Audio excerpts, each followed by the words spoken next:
Bonjour. En 2002 a été créé le solde bancaire insaisissable. Enfin presque insaisissable car toute règle souffre presque toujours d'exception. L'idée est simple.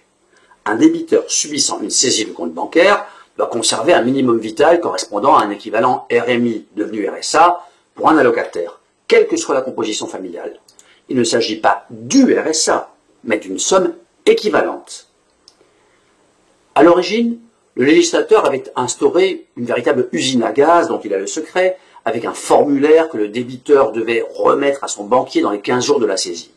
Ultérieurement, ce formulaire a été abrogé, le banquier devant laisser sur le compte, dans la limite du solde créditeur, un équivalent RSA pour un allocataire.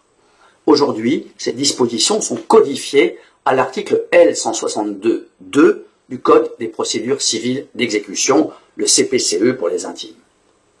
Le débiteur, le saisi, n'a pas à justifier l'origine des fonds, peu importe, si j'ose dire, d'où vient l'argent. Comme vous le savez peut-être, je forme des travailleurs sociaux et bénéficie de leurs expériences, ou plutôt du retour des expériences des justiciables, des usagers, des personnes qui s'adressent aux travailleurs sociaux. Je constate, à demi surpris, que des débiteurs saisis reviennent de leur banque avec cet équivalent RSA, qui certes leur permettra peut-être de se nourrir, alors qu'ils auraient eu droit à bien plus que ce minimum, et que certains banquiers semblent ignorer ces droits.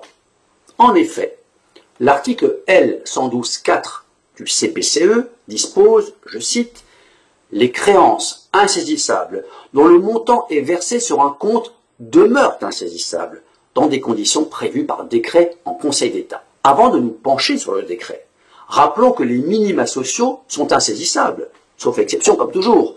Donc le RSA n'est pas limité à un allocataire.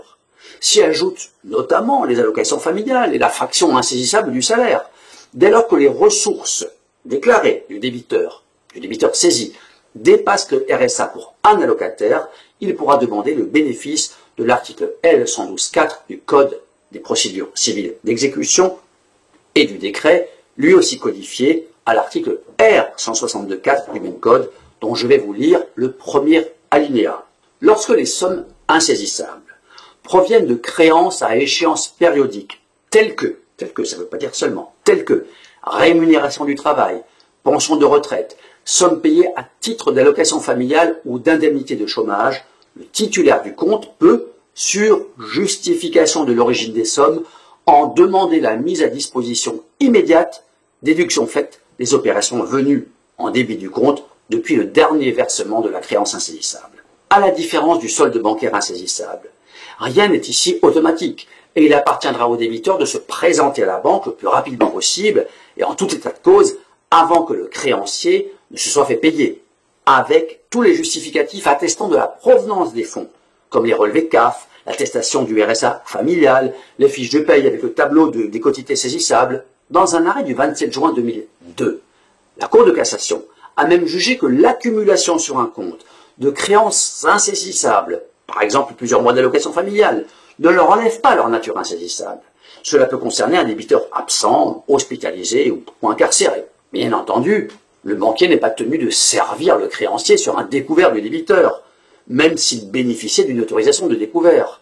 Ce n'est donc que sur le solde créditeur disponible que les sommes non saisissables à la source pourront être remises au titulaire du compte après déduction du solde bancaire insaisissable, car on ne peut pas prétendre à l'un et à l'autre.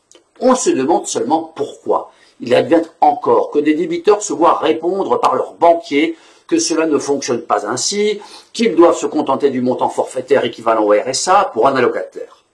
La réponse est peut-être dans la question. Il est tellement plus simple de servir un montant forfaitaire que de calculer ce qui est insaisissable. Certes, c'est au client, sans doute mauvais client, de faire la demande, mais le banquier est soumis à un devoir de conseil, comme tout professionnel. Il n'y a pas de raison que cette information en soit exclue. Mais peut-être est-il plus motivant de conseiller à un bon client sur un placement que sur une saisie de son compte. Merci de votre écoute et à bientôt pour une prochaine vidéo.